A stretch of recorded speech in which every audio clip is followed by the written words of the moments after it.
ба тафсилоти гузоришҳо таваҷҷӯҳ кунед. Шуҳрат Пулотов, сокини 37-солаи шаҳри Хуҷанд, санаи 17 марти соли ҷорӣ дидаву дониста ҷинояти қасдонаи одамкуширо содир намуда, бо истифода аз нақлиёти сабукрав собиқ ҳамсар ва фарзанди ноболиғашро зада пахш мекунад. дар натиҷаи ин ҳаракати ҷиноятӣ зан дар ҷои ҳодиса ба ҳалокат расида, фарзанд ҷароҳати ҷисмонӣ мебардорад. мақомоти прокуратураи шаҳри Хуҷанд дар асоси ду модда 117 ва 104 кодекси ҷиноятӣ тафтишоти пешакиро ба охир расонид ва ҳафтаи равон суд Шуҳрат Пулотовро ба муҳлати 20 сол аз озодӣ маҳрум намуд. таҷрибаи талхи ҳаётӣ нишон медиҳад, ки муноқишаҳои оилавӣ на ҳамавақт бо роҳи муросо ва ҳамдигарфаҳмӣ хотима меёбанд. ҳодисаи ҷиноятиеро манзур медорем, ки оқибат ба марги зан аз ҷониби шавҳар бо усули ғайримуқаррарӣ содир шудааст. шаҳрванд Пулотов Шуҳрат Шарифҷонович, соли таваллудаш 1983, зода ва истиқоматкунандаи шаҳри Хуҷанд, бо истифода аз сабукрави тамғаи Opel Vectra дар ҳудуди роҳи нақлиётгарди маҳаллаи 8-уми шаҳри Хуҷанд ҳамсар ва як нафар фарзанди ноболиғашро қасдан дидаву дониста, ки автомашина манбаи хатари бузург ба ҳаёту саломатии онҳост, пахш намудааст. дар натиҷа ҳамсари 34-солааш, модари 4 фарзанд дар ҷои ҳодиса ба ҳалокат расида, фарзанд ҷароҳати ҷисмонӣ мебардорад.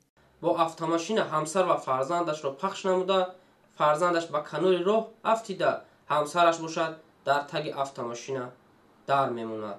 номбурда дидаю дониста, ки ҳамсараш дар таги автомашина дар монда, автомашина манбаи хатар ба ҳаёти инсон ҳисоб мешавад. боз ҳаракати воситаи нақлиётро идома дода, ҳамсарашро тахминан 15-16 метр ва бо воситаи автомашина кашола карда, дар натиҷа бардошти ҷароҳатҳои вазнини ҷисмонӣ дар ҷои ҳодиса ба ҳалокат мерасад. ҷинояти бераҳмона аз номуросоӣ бар давоми оиладорӣ сарчашма мегирад.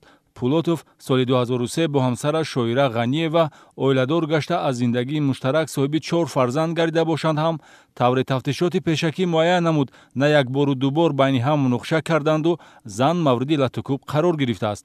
авҷи номуросоиҳо то ба ҳадде расид, ки ҳамсар тарки хонадорӣ бо Шуҳрат Пулотовро ихтиёр намуд. чун усули зӯровариҳо дигар кор надод, шавҳар амалеро иҷро кард, ки ӯро ҳамчун одамкуш муаррифӣ сохт. дар маҷмӯъ Пулотов Шуҳрат Шарифбоевич, ки худ дорои маълумоти олӣ бо ихтисоси ҳуқуқшиносӣ мебошад, бо кирдорҳои қасдона ҷиноятҳои дар моддаи 117 азобууқубат ва 104 қисми 2 кодекси ҷиноятӣ одамкушӣ бо бераҳмии махсусро содир намуд. прокуратураи шаҳри Хуҷанд ҳодисаи мазкурро тафтиш намуда, зимни тафтиши пешакӣ тасдиқ кард, ки содиркунандаи ҷиноят дар ҳолати мукаллафию солимӣ ҳамсарашро аз ҳаёт маҳрум сохтааст. баъди анҷоми тафтиши пешакӣ ҳафтаи гузашта суди вилояти Суғд Шуҳрат Пулотовро гунаҳгор ва ба муҳлати 20 сол аз озодӣ маҳрум намуд.